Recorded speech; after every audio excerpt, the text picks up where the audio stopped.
মাননীয় সভাপতি, বহুমুখী সংকটে জর্জরিত বর্তমান বিশ্বে যুদ্ধ এবং সংঘাতের ফলে ব্যাপক ভিত্তিতে মানুষের অধিকার খর্ব হচ্ছে।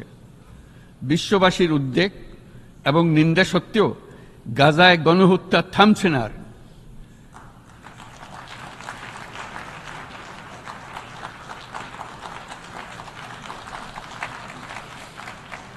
ফিলিস্তিনের মতো বিদ্যমান বাস্তবতা কেবল আরব কিংবা মুসলমানদের জন্যই উদ্বেগজনক নয়, বরং তা সমগ্র মানব জাতির জন্যই উদ্বেগের বিষয়।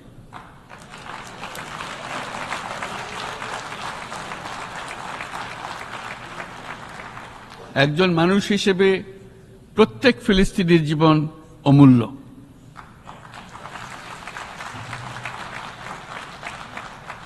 ফিলিস্তিনের জনগণের বিরুদ্ধে যে মানবতা বিরোধী অপরাধ হচ্ছে তার জন্য সংশ্লিষ্ট সকলকে দায়বদ্ধ করতে হবে।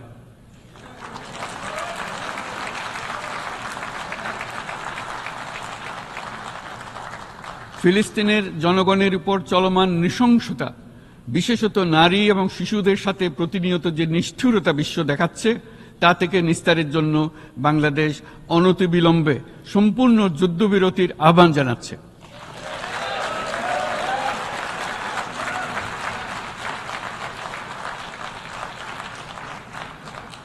দ্বিরাষ্ট্রভিত্তিক সমাধানেই মধ্যপ্রাচ্যে টেকসই শান্তি আনতে পারবে। তাই জাতিসংঘ সহ আন্তর্জাতিক সম্প্রদায়ের সকলকে এর বাস্তবায়নের জন্য এখনই উদ্যোগ নিতে আহ্বান জানাচ্ছি।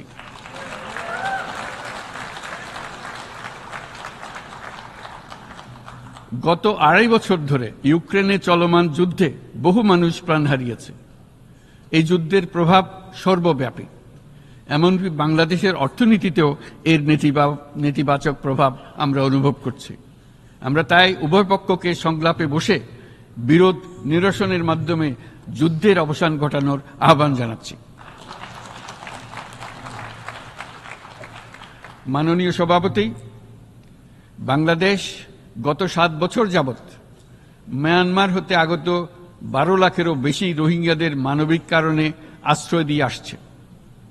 এর ফলে আমরা বিরাট সামাজিক, অর্থনৈতিক, পরিবেশগত ক্ষতির সম্মুখীন হচ্ছি।